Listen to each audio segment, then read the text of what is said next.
Yo, what's up guys? This is Yaker M. What's up? Welcome back sa ating video mga tangay. At ang pag-uusapan po natin ngayon ay herbal. Yung mga gamot na nakikita lang natin sa ating paligid ng bahay, okay? Ang topic po natin ngayon is yung Chancapedra.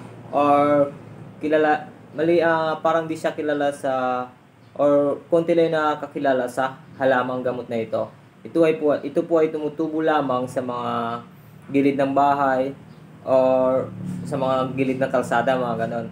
Kung napapansin nyo, meron ako dito kasi unti-unti na silang nawawala. Ito po yung Chancapedra. Ang Chancapedra nga pala ay may 10 dala or 10 gamot na pwede niyang gamutin or 10 sakit na kaya niyang gamutin sa kalusugan natin, sa katawan natin. Okay? Kung bago ka pa lang sa channel ko, pwede bang i-subscribe at i-like at share ang aking video. At bago tayo magsimula, intro muna tayo mga tangay. Let's go!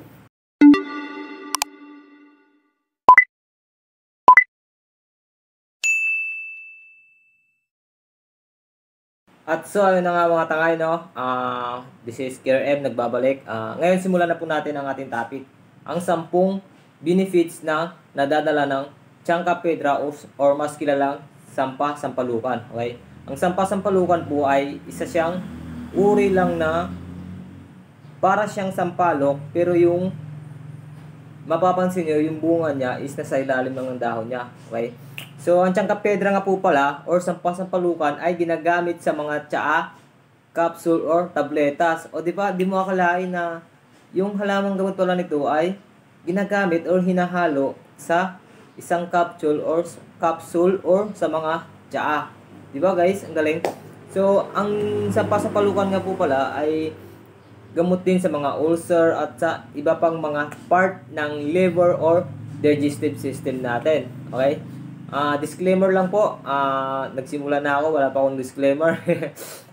Disclaimer lang. Ito po ay base lamang sa aking na-search sa panood ng mga video na about sa mga sakit or herbal na ito. So, sinishare ko rin sa inyo para malaman nyo rin kung bagay, siyempre ngayong panahon ay nakakalimutan na natin yung mga ganyan.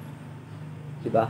So, ngayon, disclaimer lang, sinishare ko lang sa inyo, base lang din sa aking pagre-research or aking paghahanap kung bakit nga ba gamot ito. Actually, sinabi rin to sa akin ng mga tiyahin ko nung nagbakasyon sila dito sa amin at may nakita silang gantong bagay. Sabi niya na wag bunutin at dahil yan ay maraming dalang gamot or daming dalang sakit na pwede niyang gamutin. So, ayun nga, at nagtaka ako kung ano ba talaga to. Then, sinerge ko siya ng isang araw. Parang, bago ko siya sinerge, inalam ko muna lahat ng bago ko i-share sa inyo, inalam ko muna talaga lahat. At ayun na nga, at tama po sila na maraming nga po pala itong dalang gamot sa mga sakit. Okay? Okay, umpisa na po natin. Number 1 po natin kung may ballpen ko dyan or notebook, isulat nyo na para matandaan nyo kung ano talaga yung benepisyo na nitong halamang gamot na to sa ating katawan. Okay? Number 1 is gout. Yan. Number 1 is gout, di ba? Hindi mo akalain na pwede palang gumamot ng gout sa ating, sa ating mga paa, mga ganun. Di ba, karamihan may gout sa ating mga paa. Yan. So, number 1 is gout. Number 2 is kidney stone. Okay? Yun, kidney stone. Para maiwasan ang gallstone, makatulong din sa problema sa pag-ihi. Yun. Diba? Di mo akalain na itong halamang gamot lang na ito na tinatapak-tapakan natin, inaatsyapwera lang natin yan sa tabi, binubunot, sinusunog, winawalis. Di natin alam na itong halaman na pala na to, or kung sa tingin nyo, or kung di nyo pa kilala is damo, kaya binubunot nyo, ito pala ay pwedeng gumamot ng kidney stone. At makakatulong din ito pag ikaw ay may problema sa pag-ihi. Okay? Nandito na tayo sa number 3. Gallstone. Ayan. Yan po yung ating number 3. Take note lang guys ha. Mag-take note po kayo. Para matandaan nyo kung saan talaga magagamit itong sampalukan o Tsangka Piedra. Okay? Proceed na po tayo. Number 4. Yan. Napaka-importante ito. Lahat mahilig sa matatamis, sa asukal, lahat. Mga sweet. Uy, sweet. Number 4 po natin is diabetes. Okay?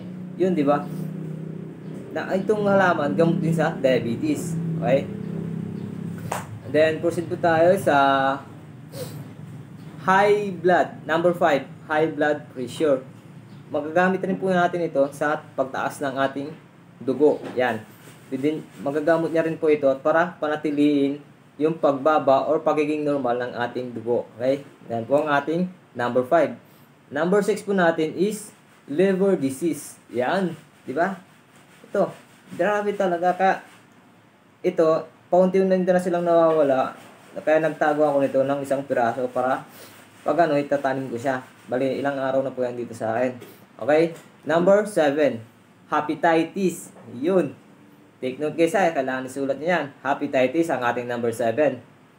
And then, number 8. Ito ang pinaka-importante sa mga nakakalimot kumain, lalo pa pag tumupunta ng trabaho, kung nagmamadali, busog pa kumakain, tapos umaalis, busog pa, sumasakay ng motor, tumatakbo, ganon. Karamihan po dyan is kakasakit ko ng ulcer. So, ang Tsangka Piedra po ay gamot din sa ulcer. Okay? Saan na ba tayo? Number 9, okay? Number 9 na po tayo. Sore throat at tonsil. Yan. Kung may mga sakit tayo sa tonsil, pwede rin po natin inumin to. Yan. Pwede rin po yung panggamot ito sa mga tonsil. Galing, no? Dami talagang dalo ng Tsangka Piedra na to. Number 10. Pain and fever reducer. Yun, no? Pain and fever reducer. Grabe talaga. Kaya alaga ko to. Then, tatanim ko siya. Ayun po ang ating 10 benefits na nadadala ng Tsangka Piedra na ito or sampalukan. Okay guys, bago niyo po subukan, i-try niyo muna mag-research sa mga eksperto, sa mga doktor, sa mga basta alam niyo naman yan, may social media, sa mga cellphone, alam niyo yan. I-search niyo lang doon yung sampalukan kung saan talaga siya nabibilang or saan talaga siya panggamot, mga ganun. Kung ano talaga yung mga dala niya. Kasi ako, sinishare ko lang sa inyo base sa aking nalalaman or sa aking pagre-research para rin hindi lang ako yung makakalam, sinishare ko rin sa inyo. Okay? Bago nga po pala tayo magtapos, kung gusto niyo pong mga katanungan, KRM, paano po ba yung mga procedure? Paano po ba yung mga procedure niyan bago gamitin? Okay guys, gagawan po natin ng video yan. I hope na nakasubaybay kayo sa video ko na to. I-subscribe nyo lang po yung ating YouTube channel. Then, i-click nyo lang yung bell icon para updated kayo sa mga susunod na part para sa Tsangka Piedra na ito. Ano po yung abangan makatulad nito, paano ba gamitin, paano ba inumin, ilang days, ilang buwan or else, mga ganon. Okay? Bali, hanggang dito na lang yung ating video. Sana'y natulungan ko kayo. At take note lang din po, mga tangay, wag niyo pong bubunutin or babaliwalain itong halamang gamot na ito. Okay? Dahil sa tulad nga sinabi ko kasi kanina na marami siyang dalang gamot, marami siyang dalang sakit na kayang gamutin. Okay? Basta pag may nakita kayong ganito sa mga bahay niyo man or else sa kalsada or kung saan kayo pupunta tapos may nakita kayong ganito, ang itsura po nito is para siyang yung sampalok talaga. Kaya sa tinawag na sampalukan. Maliliit lang po siya. Tapos yung bunga niya, hindi mo siya makikita sa tawag dito. Wala siyang mga tangkay-tangkay na, kundi dito sa ilalim ng kanyang dahon, dito sa may tangkay. Excuse me po. Dito sa may tangkay, yan. So guys, mga tangay, this is KRM. Sana po nagustuhan niyo yung video ko. First time ko lang din magganto. Sinishare ko lang din sa inyo yung kung ano yung nalalaman ko about dito sa Chancapedra or Sampasampalukan. Okay? Basta ang bilin ko lang, i-search nyo muna, alamin nyo muna katulad ng ginawa ko, tsaka nyo gawin or gamitin. Okay? Bali, sa muli, hanggang dito na lang po yung ating video. Sana suportahan nyo ako. Care po. God bless. Alagaan po natin mga sarili, ang ating kalusugan.